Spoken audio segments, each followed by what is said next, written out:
Por que é importante entender as dispensações? Evangelho de Marcos capítulo 6. Comentário de Emaro Persona.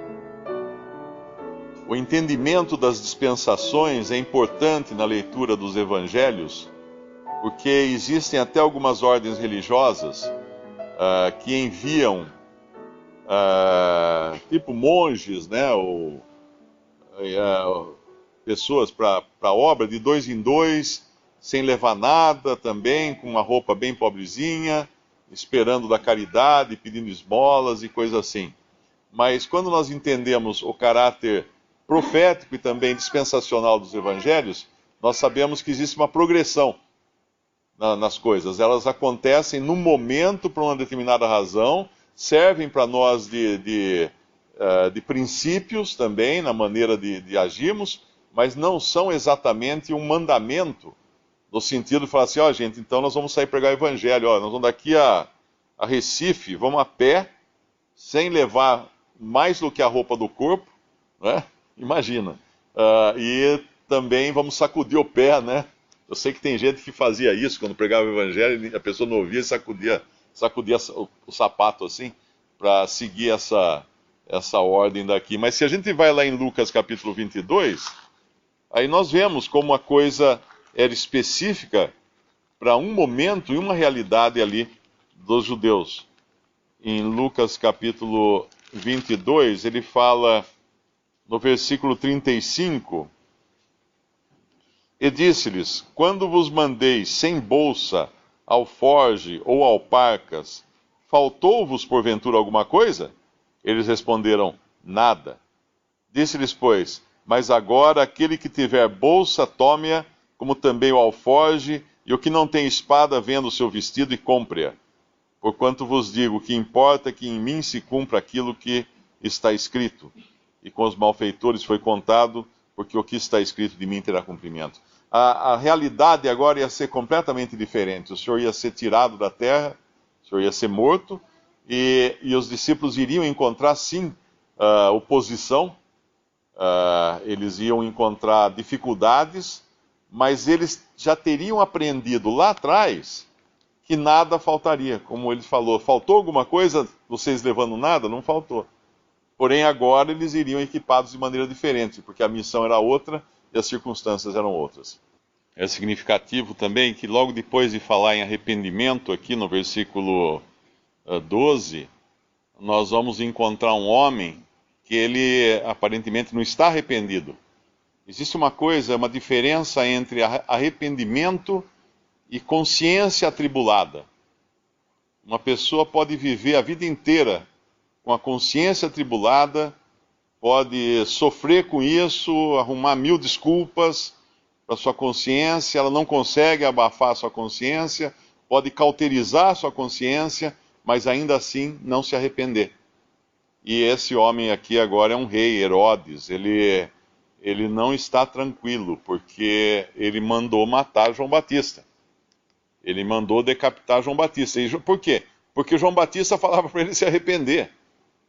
Porque ele estava tendo um caso com Herodias, que era mulher, que era cunhada dele. E ele para abafar as acusações da consciência, porque João Batista ficava o tempo todo trazendo isso diante dele, relembrando isso, lembrando do seu pecado, o que ele faz? Ele tenta eliminar João Batista. Ele não tenta eliminar o seu pecado pedindo perdão a Deus, confessando a Deus o seu pecado. Não, ele tenta eliminar aquele que traz a sua memória o pecado, o seu erro. E agora ele vai querer eliminar o outro também, porque nunca acaba. Quando você tem eu me lembro sempre da historinha que o Flávio contava, né? O Flávio contava uma história que o Senhor Jesus bateu a porta de um homem e falou, eu vim visitar você. Aí o homem falou assim, o senhor espera um pouquinho. Aí foi lá, tirou tudo da sala, que o senhor podia não gostar, né, de ver na casa dele, jogou tudo na cozinha.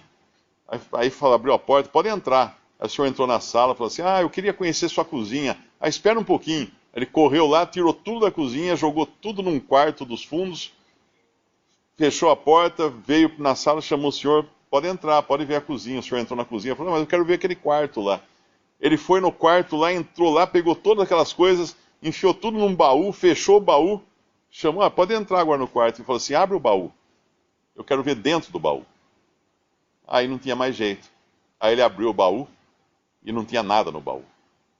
E assim é, quando nós lidamos com a consciência atribulada, nós vamos sempre jogar para o cômodo de trás, para o outro, e para o outro, e para o outro, até a hora que a gente abre mão e fala assim, não tem jeito, eu não tenho como, não dá para esconder do Senhor. E aí quando nós confessamos, quando nós abrimos o baú, tá bom, Senhor, olha no baú. O que tem lá? Não tem mais nada, porque ele resolveu o problema.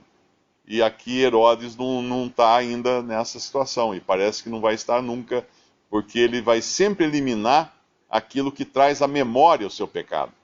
A sua consciência não o deixa tranquilo. E ele tem medo agora, porque ele acha que o Senhor Jesus, é João Batista, que ele mandou degolar e ressuscitou dos mortos.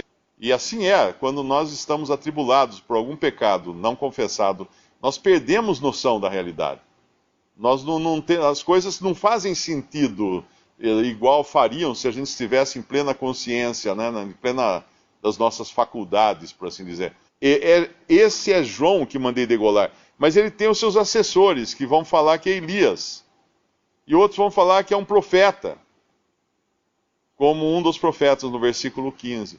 Aqui está um homem atribulado. E quando fica com a consciência, ele tem que tentar resolver o problema, não confessando, mas eliminando aquilo que traz à tona o seu pecado.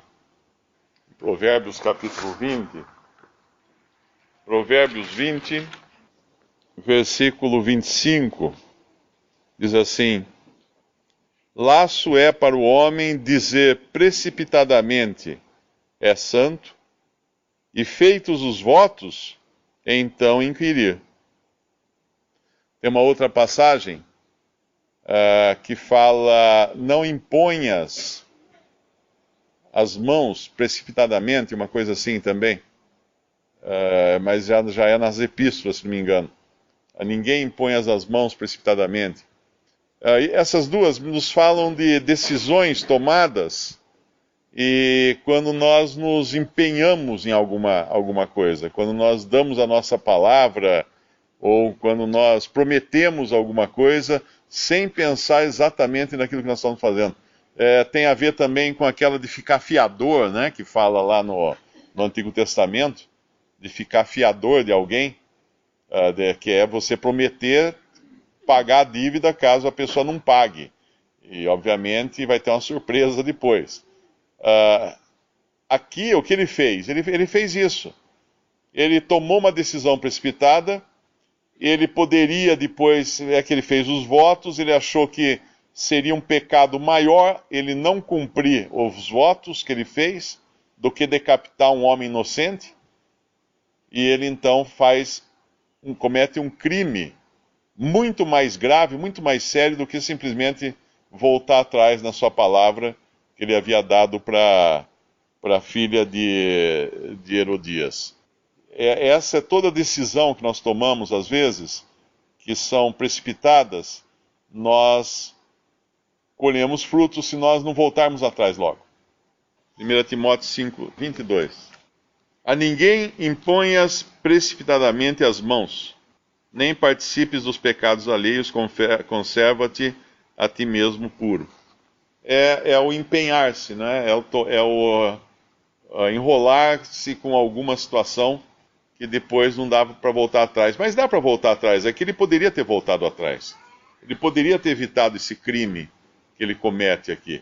É claro que a reputação dele ia ficar em jogo, ele não ia ser bem visto, porque voltou atrás, mas evitaria um pecado maior.